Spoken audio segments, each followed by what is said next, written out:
Bienvenidos a El Dulce Veneno de la Novela Negra, este espacio sonoro donde recorremos algunas de las mejores páginas de la literatura policial. Soy Gabriel Weinstein y es un placer compartir este programa con ustedes. El capítulo de hoy tiene algo de celebración, diría más aún de festejo, y lo que festejo, es que dos excelentes escritores argentinos del género hayan confluido para afrontar un enorme desafío, hacer una secuela de una novela publicada hace 30 años que, a mi entender, es una de las mejores que se han escrito en Argentina. Vale aclarar que la novela original fue escrita por otro autor que falleció hace 5 años. Las secuelas de las novelas de escritores muertos en ocasiones son parte de un territorio que podemos calificar como resbaloso. A veces parecen estar impulsadas por motivos más económicos que literarios. En otras ocasiones, las secuelas son encaradas por buenos escritores y escritoras que no logran acomodarse en la piel literaria de otro u otra. Pocas veces, las menos, son aportes fieles a la estética del autor original y entregan horas felices a las lectoras y los lectores. Creo que en este caso estamos ante una creación excepcional. La novela original y la secuela se fusionan, pasan a conformar una unidad. Si bien se puede leer la original sin su continuación, la segunda enriquece a la primera. Completa algo que curiosamente no estaba incompleto. Este capítulo tiene entonces 3 protagonistas y 2 novelas. Los escritores Rubén Tiziani, Quique Ferrari y Nicolás Ferraro, y sus libros Noches sin lunas ni soles y Cuando pierda del todo. Pero ahora vamos a la música.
Rodolfo Mederos y Generación Cero interpretaban su tema Generación Cero.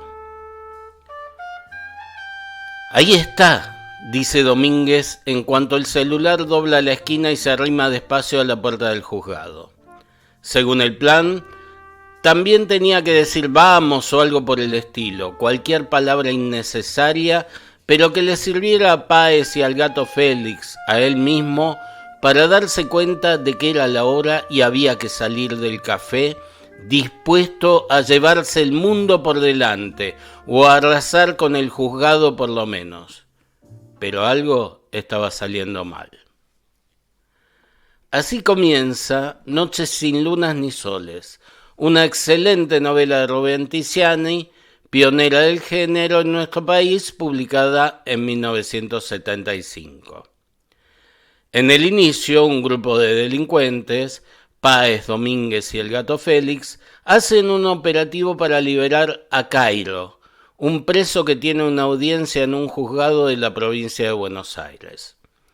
Cairo está en la cárcel desde hace 2 años y medio por haber asaltado un banco del que obtuvo un cuantioso botín. Desde la cárcel hizo un trato con Páez, un delincuente con el que trabajó alguna vez para que a cambio de un sustancioso pago organice su escapatoria. La operación es exitosa y Cairo es llevado a un aguantadero, una casa en el conurbano bonaerense donde el grupo se refugia. Ya en el lugar sospecha que Páez y sus cómplices están dispuestos a violar el trato que hicieron. Piensan retenerlo hasta que él los guíe a donde tiene escondido el dinero para apoderarse de todo el botín. Aprovechando un descuido de sus captores, Cairo logra fugarse y lo acompaña Ana, la atractiva amante de Páez. Este es el punto de partida del núcleo narrativo de la novela. Cairo es lo que se llama un delincuente con códigos, un tipo leal que prefiere evitar la violencia.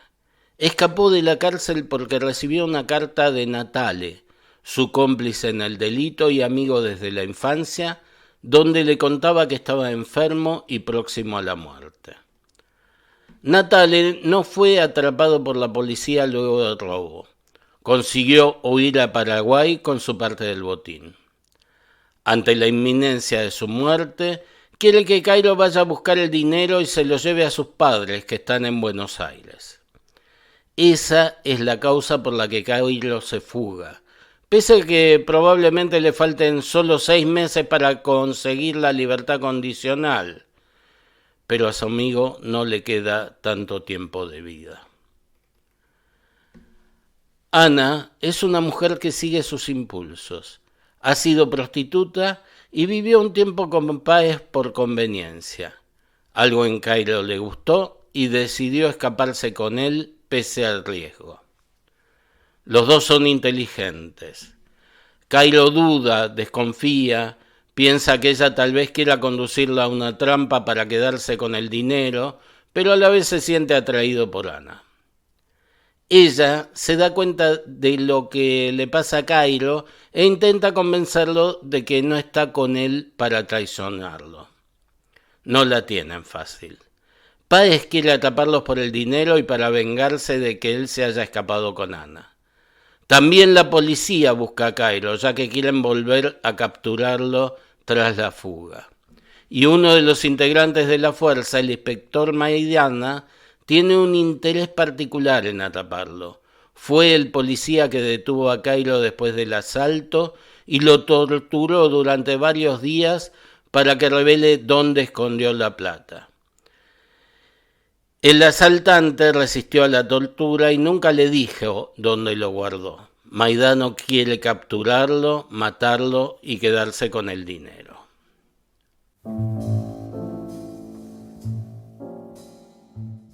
La trama se desarrolla en unos pocos días. Ticiani escribió una novela negra perfecta, con escenarios y personajes reconocibles, sin lugar a duda argentinos, más específicamente porteños. La progresión dramática, la construcción de personajes, el uso del lenguaje y los diálogos son elementos que provocan un contundente impacto emocional en el lector. En los inicios del dulce veneno de la novela negra, más específicamente en el tercer capítulo, en 2015, tuve el inmenso agrado de entrevistar a Rubén Tiziani. Esto es lo que me decía sobre los orígenes de su novela. Hay un proceso para llegar a esta novela. La novela mía anterior, que se editó un año antes que Noche sin Uranisoles, pero está escrita como 3 años antes aún, que es Los borrachos en el cementerio. Los borrachos en el cementerio es un experimento literario de fusión de lenguaje popular, más que popular, casi patibulario, con el lenguaje literario. Yo quería experimentar en ese libro la fusión de dos niveles de comunicación, y pues ese fue un libro muy experimental que no tenía casi argumento, pero me sirvió mucho para que viniera en mi cabeza la idea de escribir una novela policial. A todo eso se unió un episodio personal que tiene que ver con mi trabajo periodístico. Yo era redactor de la revista 7 Días en ese tiempo, y hice una nota en una cárcel de La Pampa. ¿Estamos hablando? José fue. Hola. Sí. En una cárcel de La Pampa, en donde había un régimen muy liviano, pero con internos que tenían muchos años de prisión, que les faltaban 2 o 3 años para salir, pero que por ahí habían estado 10 años presos, ¿no? Y yo hice relación con uno de ellos. Yo me quedé una semana allí para registrar ese fenómeno para una nota en la revista, pero hay algo hubo algo que yo dije, no, yo tengo que de aquí llevarme algo más para la literatura. Claro. Dio la casualidad que me hice, te diría, amigo de un hombre que era solo un ladrón. Ajá. No tenía crímenes duros, lo cual me permitió con él entrar en cierta amistad, porque bueno, si hubiera tenido una muerte encima, por ahí no. Claro. Pero y era un tipo muy inteligente, muy tranquilo, ya muy manso, como él me dijo, muy domesticado. Y hablamos largamente sobre tómodos, y yo grabé muchísimas cosas y las guardé. Y por ahí 2 años después dije, voy a ver qué pasa. Cuando dije, quiero escribir una novela policial, fui a esos archivos y encontré anécdotas, historias, y sobre todo lenguaje. Es decir, el lenguaje es la palabra, es la esencia de cualquier trabajo literario. Más que la historia, porque la palabra, el lenguaje dicta más o menos la historia. Yo me acuerdo que en la primera edición de este libro, el Toto Smukler, que fue ese editor, que es uno de nuestros grandes estudiosos del lenguaje, un profesor de Córdoba que era editor del siglo XXI en esa época, escribió que el lenguaje de Tiziani había encontrado la historia adecuada, más que la historia había encontrado el lenguaje adecuado. Como es un ir y venir. Tiziani también se refirió al clima de violencia que influyó en la construcción de la narración. No te olvides que esa historia está escrita, este libro apareció en el 75, claro, pero está escrita entre el 73 y el 74, cuando la Argentina era un lugar de tiroteos permanentes, ¿no? Ajá. Por cosas que no tenían que ver con la delincuencia común, sino que tenía que ver con el enfrentamiento político, ¿no? Claro. Ya los grupos guerrilleros estaban pegando duro y la respuesta del Estado estaba siendo, aún antes del golpe ya habían aparecido las 3A, eran de un salvajismo terrible. Claro. Ese tiempo, y a mí me pareció que yo no soy un escritor que trabaja sobre la realidad tal como es, sino que soy un escritor que busca parábolas para contar cuál es el mundo que quiere reflejar.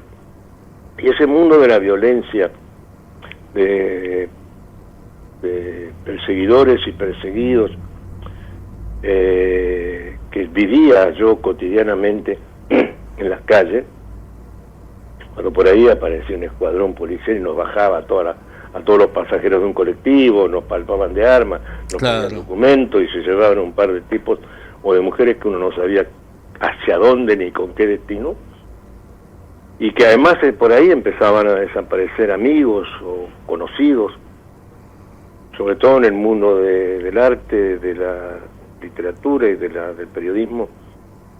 Fue muy pronto eso, ¿no? Claro. Entonces se me ocurrió que una manera de reflejar esa áspera sociedad que estábamos viviendo era trabajar en la literatura policial. Y eso es Chandler, eso es David Goodis, como vos decís. Claro. Los autores norteamericanos, en ellos está ese reflejo de la sociedad imperfecta, sociedad corrupta, de poder y de desposeídos, que era la sociedad norteamericana de los años 50, ¿no es cierto? Las palabras de Rubén Tiziani, autor de Noches sin lunas ni soles, y creo que este es un buen momento para escuchar otro tango de Mederos.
Hasta aquí Tiziani.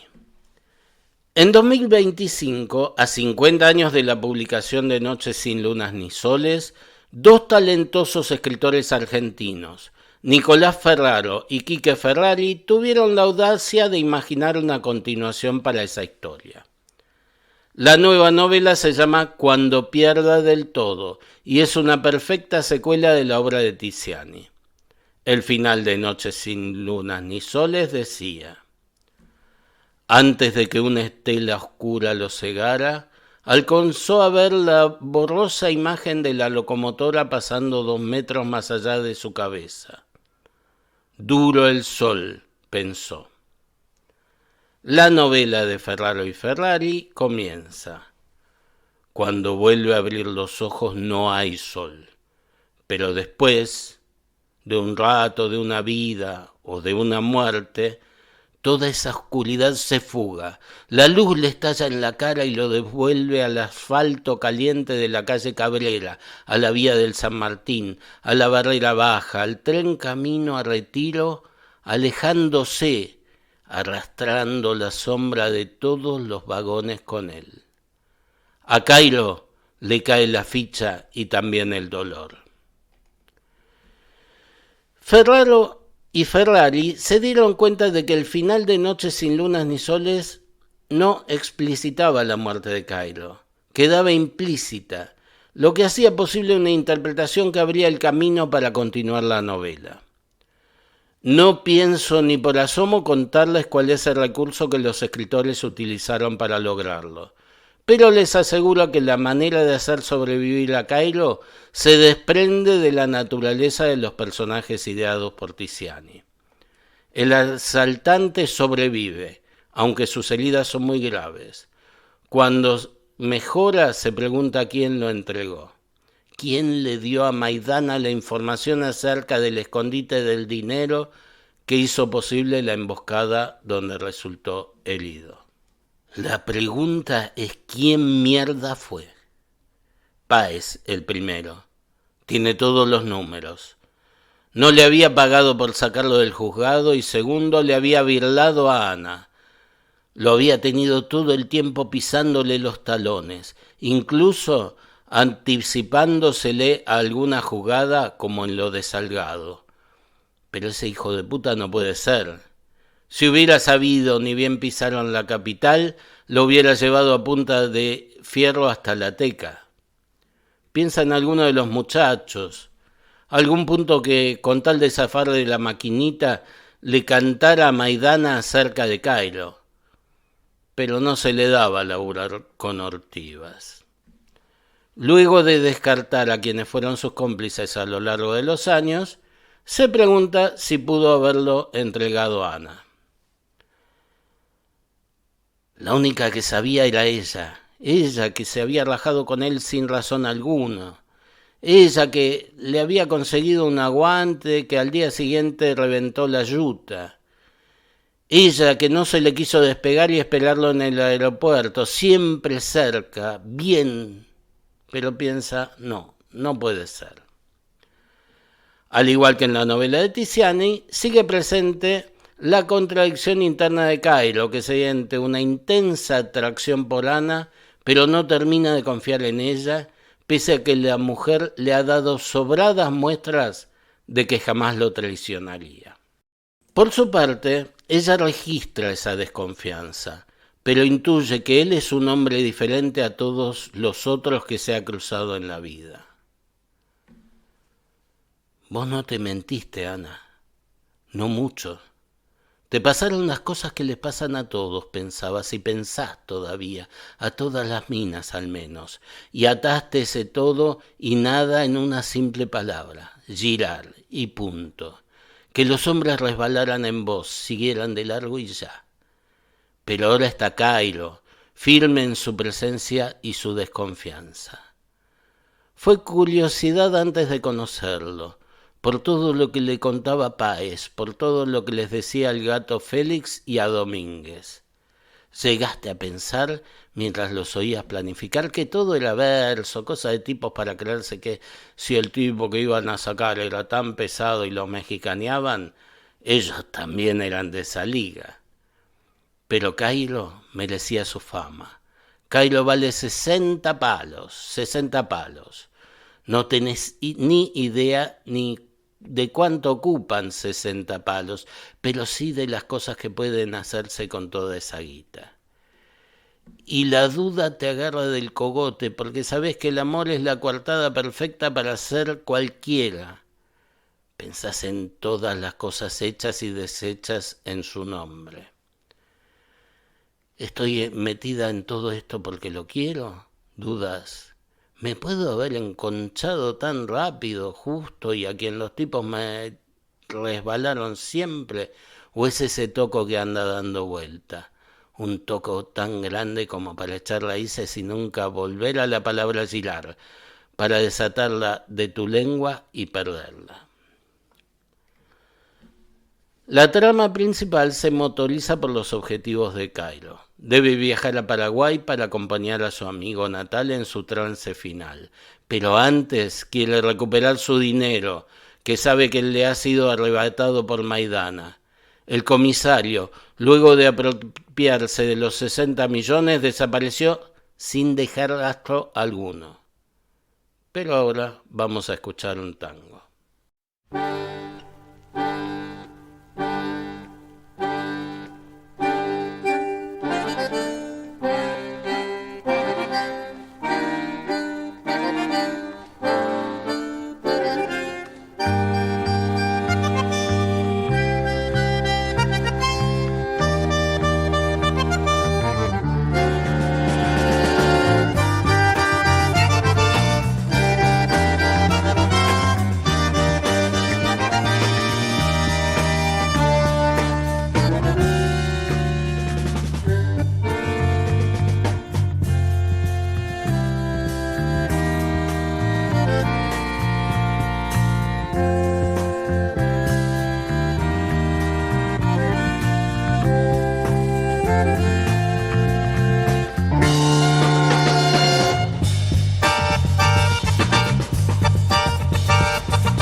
Rodolfo Mederos y Generación Cero, Al diablo con el diablo. Hay elementos que marcan una clara continuidad con Noches sin lunas ni soles. Al igual que en la novela de Tiziani, Cuando pierda del todo transcurre en unos pocos días. La trama es dinámica y avanza a partir de las acciones de los personajes. La novela está narrada en frases cortas y los diálogos son contundentes. También hay diferencias. Ferraro y Ferrari desarrollan más a los personajes. Nos cuentan episodios del pasado que dan fundamento a las situaciones actuales. Hay también diferencias en cuanto a lo estilístico. La novela de Tiziani está contada en pasado. Cuando pierda del todo se narra en presente. En ocasiones, los escritores parecen interpelar a los personajes en segunda persona del singular. En el inicio del tercer capítulo, el interpelado es Cairo. Así, demacrado y todo, ¿sabés a quién te pareces? Al actor ese que hizo de monje en Pánico en el Transiberiano. Cuando te fuiste a hacer el documento, el viejo Salgado te había dicho lo mismo, ¿te acordás? ¿Qué necesitas?, preguntó. Cédula y pasaporte. Salgado te pidió las fotos y se quedó mirándolas. Estás cada vez más parecido al actor ese con nombre de provincia, dijo. Mendoza, San Juan. Este párrafo revela también otra característica interesante. Cuando pierda del todo se basa no solo en el texto de Tiziani, sino también en la excelente versión cinematográfica de la misma, realizada en 1984 por José Martínez Suárez, con un elenco encabezado por Alberto de Mendoza, Luisina Brando, Lautaro Murúa y Arturo Mali. El comentario del falsificador de documentos obviamente hace alusión al protagonista de la película, Alberto de Mendoza. Aunque la escena con Salgado está presente en la novela de Tiziani y en el film, ese diálogo solo existe en el texto de Cuando pierda del todo. De hecho, esa escena tiene 3 versiones no contradictorias entre sí. La original de Tiziani, la de la película que incluye una alusión a la Guerra Civil Española y la de Ferrari-Ferraro. Pero esa no es la única alusión a la versión cinematográfica. Maidana, al fugarse con el dinero, adopta una nueva identidad. Se llama Murúa, el apellido del actor que interpreta al inspector en la película. De manera similar, Páez espera poder salir del país e imagina que se llamará Mali, el apellido del intérprete de su personaje en el film. Un párrafo aparte merecen los diálogos, eficaces y concisos como suelen ser en el género, aunque en algunas ocasiones el realismo cede espacio a la poética. Triste lo tuyo, Maidana, queriendo comprar arena para un reloj que se vacía. Pero yo no vendo ninguna, y qué cagada, con la plaza acá nomás. Tu reloj y el mío son de sangre, Cairo, y lo triste es que si me apago vos también, porque ¿qué vas a hacer si me desparramas acá? ¿Con qué te vas a entretener? ¿Pensás que te va a calentar robar un banco, una joyería después de reventar a un punto? ¿Después que pasaste a robar sangre y no teca? Los autores tuvieron la gentileza de responder algunas preguntas acerca del proceso de escritura del libro. El primer interrogante fue cómo surgió la idea de escribir una continuación de Noches sin lunas ni soles y por qué la elaboraron juntos. Esta es la respuesta de Nicolás Ferraro.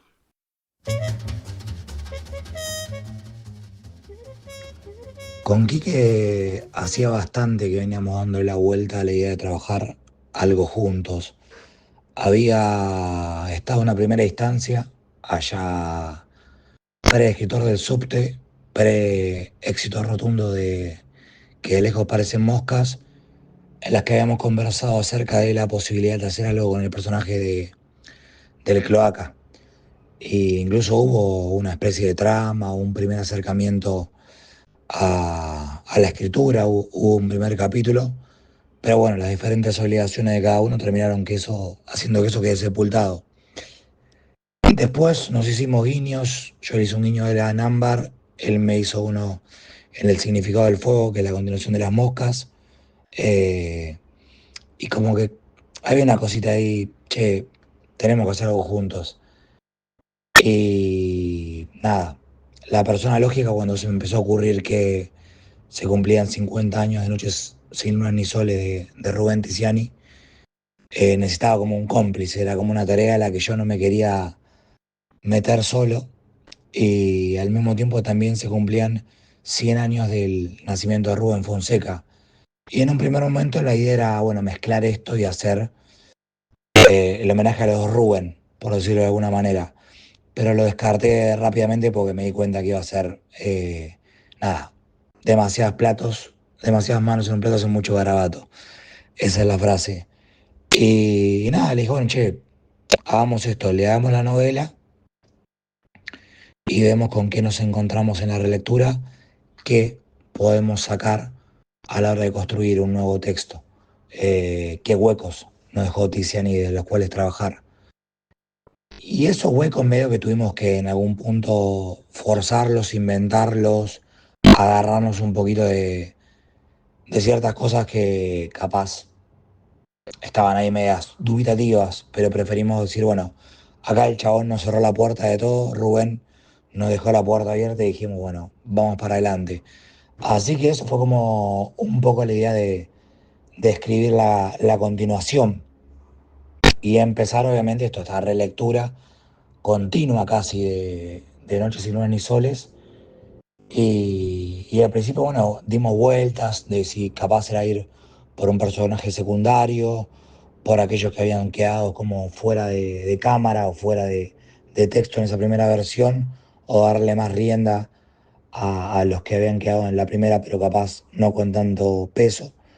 Y en un momento Kiko me dijo, no, no, no, hay que ir con Cairo.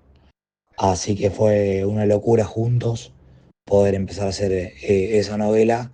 Y lo que sí estuvo claro desde antes de nada era el título. Cuando yo leí, no sé por qué 10ª vez, la novela en las instancias antes incluso de ponernos a escribir y me encontré con la frase esa cuando pierda del todo, dije, bueno, acá está, este es el título de lo que vamos a escribir.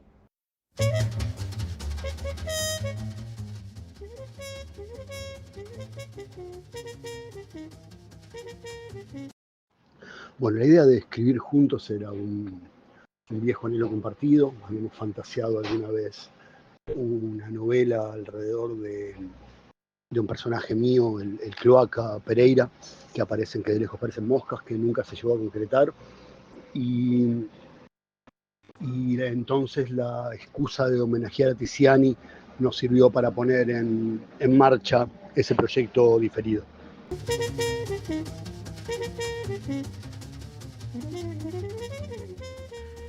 Me interesaba saber cómo coordinaron el trabajo y cuáles fueron las principales dificultades que encontraron. Nicolás Ferraro explicó. La verdad que a la hora de escribir la novela fue bastante poco premeditado en algún punto y orgánicamente descontracturado, porque yo escribí el primer capítulo y la idea fue, bueno, Kiki escribe el segundo y yo después hago el tercero. Pero lo que nos dimos cuenta rápidamente, primero es que nos embalamos con la idea, con lo cual ese segundo capítulo de Kiki fue el 2 y el 3. Y yo después escribí uno muy largo y Kiki automáticamente lo intervino. Dijo, no, no, pará, estos son 2 capítulos y lo podó bastante y fue interesante. Eso porque fue como, bueno, ok, esto no va a ser como lo premeditamos. Sí, quizás teníamos claro algunas cosas que eran las cosas que nos salen mejor a cada uno. A vos te salen mejor las escenas introspectivas, a vos la de sexo, a vos los tiroteos, entonces bueno, capaz si hay reservar, digo, si alguien va a patear el tiro libre se lo vas a dejar a Román en algún punto. No es que ninguno de los dos sea Román y que a Quique no le gustaría que esté haciendo una metáfora con un jugador de Boca. Ninguno de los dos es Bocini, que bueno, creo que lo puede llegar a querer Quique, o Francescoli, para tener uno de cada uno. Entonces fue saludable esa instancia de que rápidamente seguía de que cada uno escribía un capítulo cada uno, se nos fue. Entonces capaz que Quique escribía 3, yo escribía 2, él escribía 1 y después ya había unos 4 capítulos más adelante en el que yo sabía que este iba a ser el mío, tenía la idea de que podía ser el mío. Y yo lo hacía. Y al mismo tiempo lo que íbamos haciendo, nos pasábamos los capítulos y el otro los corregía. Entonces, capaz, Quique decía, che, esto se va, sumale esta frasecita. Y yo capaz agarraba uno de Quique y decía, ok, yo soy más de escena, soy más de detalle. Y Quique capaz es más despojado. Maneja una economía o con pocos objetos o pocas secuencias, él consigue mucha potencia. A mí capaz que me cuesta un poco más encontrar eso. Entonces, se iba dando esto. A partir del quinto capítulo, sexto capítulo, era como, bueno, ¿quién escribe? Yo escribo el 10º y capaz me por el quinto. Entonces, como fue muy, muy natural ese proceso. Y después sí hubo una última instancia donde Quique revisó todo el texto y yo una última instancia donde yo revisé todo el texto, pero creo que la novela estuvo bastante cerrada y aparte calculé que estábamos como en un estado muy frenético de escritura, como los dos muy metidos. Nos pasó muchas veces que nos despertábamos a las 6 de la mañana para escribir y claro, era de noche. Y yo le sacaba una foto al amanecer y ese mismo día le sacaba una foto al amanecer. Ya estamos en esa misma sintonía y era como, che, tal persona tiene que hacer esto. Sí, yo lo había pensado. Y claro, la novela escribimos creo en 54 días. Así que imagínate que no hubo tiempo para desencuentros y fue una cosa hermosa para mí. Fue como una novela muy de estas épocas que aparte al mismo tiempo era eh, nada, como estar muy metidos en lo que es la escritura y al mismo tiempo como que sentíamos que no se presentaban dificultades per se por el mismo método en el cual estábamos trabajando. Sí, lo cual tuvimos algún que otro encontronazo. Encontronazo es una palabra enorme, pero digo, la idea inicial que teníamos nosotros de la novela, en esta tercera o cuarta relectura ya en pos de pensar elementos para escribir, nos encontramos que quizás había algunas partes que hacían un poquito de agua en la novela de Tiziani, que obviamente no le sacaban ningún mérito, pero quizás sí a la hora de pensar la trama, ya con personas que la leyeron 3 4 veces, que nadie lee 3 4 veces una novela, encontramos pequeñas aristas que capaz hacían un poco de ruido y era encontrar la manera de cómo solucionarlas nosotros y al mismo tiempo cómo hacer que eso que Tiziano había escrito tuviera más fuerza. Entonces sí hubo un poco en esa instancia de quizás replantearnos la escritura.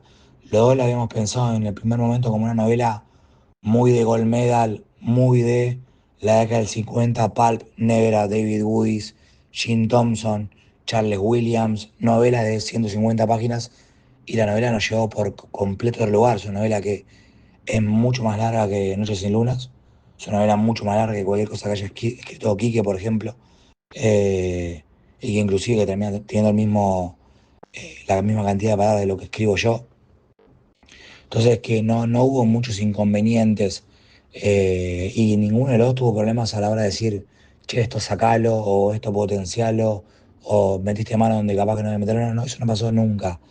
Eh, que con Quique somos dos personas de carácter fuerte, pero también se dio que por lo menos estamos bastante en paz eh, a la hora de escribir, de saber que la otra persona que te viene a decir algo viene con buena leche y que incluso también se puede discutir, che, esto me parece que no da, o me parece que sí da, o che, qué bueno que lo trajiste, me parece que suma un montón, y que no hubo ningún problema, ningún encontronazo entre nosotros ni por el estilo, y que fue una experiencia tan grata que cuando terminamos fue, che, ¿y ahora con qué seguimos?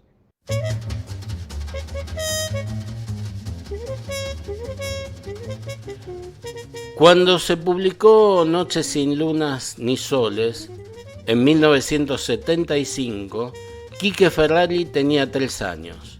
Nicolás Ferraro nació 11 años después, en 1986. Les pregunté a los autores si tuvieron que hacer alguna investigación para ambientar su novela en esa época. Quique respondió a ese interrogante.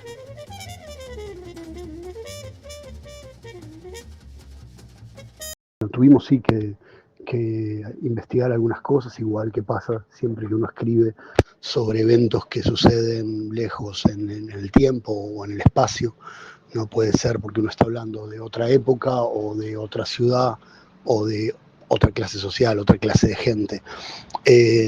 Pero como sea, fuimos enfrentando los problemas, las dudas, a medida que fueron surgiendo. No sé, queríamos saber en un momento, no sé qué carreras de TC se habían corrido ese fin de semana, o con quién había jugado Chacarita, o si existían las gomitas para el pelo, o los pantalones que después llamamos de jogging. Bueno, eso fueron todas preguntas que aparecieron en algún momento y que tuvimos que irnos respondiendo. Si ya estaba la ruta 11, todas preguntas que fuimos resolviendo a medida que fueron apareciendo. Si bien en Cuando pierda del todo hay una continuidad con la escritura de Tiziani, como les dije, también hay algunas diferencias. Quique Ferrari explica algunas de ellas. Bueno, hay algo de la velocidad, del vértigo de la novela que va acompañado por la escritura en presente. Yo hace bastante tiempo que tiendo a narrar en presente para generar la impostura, para generar la sensación de que a los personajes y al lector las cosas le van pasando al mismo tiempo, las descubren al mismo tiempo, y no que hay la distancia que el pretérito y el narrador suponen. Y en cuanto al uso de la segunda, hace muchos años yo le escuché decir a Francescoli que él jugaba de 9,5. No era exactamente un 9 y tampoco era exactamente un 10, era alguna cosa que estaba en el medio. Y me parece que lo que intentamos con Nico en esta novela es como una 2,5. Está narrado en tercera, pero también en muchos fragmentos en segunda, interpelando a uno o a otro de los personajes. Y me parece que eso también hace a la consistencia y a la porosidad de la novela, que tiene que ver también con las dos manos que escriben. Ferrari también me explicó por qué incluyeron en sus libros referencias a la versión cinematográfica. Creo que decidimos incluir la versión cinematográfica porque en mi imaginario, por lo menos, es tan importante como el libro, porque trabajó también Tiziani en el guión de la película, al igual que escribió la novela, y nos parecía que era un homenaje más completo si todo ese mundo que Tiziani organizó alrededor de Cairo y de Ana se mixturaba, se mezclaba, se hacía uno con nuestra novela, y además porque era una manera de honrar el maravilloso desnudo de Luisina Brando en aquella ducha que tanta alegría me dio cuando era niño.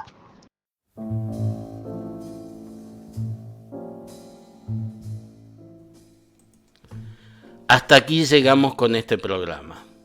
Solo me queda recomendarles fervorosamente que lean las dos novelas, Noches sin lunas ni soles y Cuando pierda del todo, y que además complementen la lectura viendo la película de Martínez Suárez. Se puede encontrar gratuitamente en internet. Estoy seguro de que va a ser una experiencia memorable. Nos encontramos en el próximo capítulo del Dulce Veneno de la Novela Negra. Nos vamos con Rodolfo Mederos y Generación Cero, que se despiden con Balada para Generación Cero.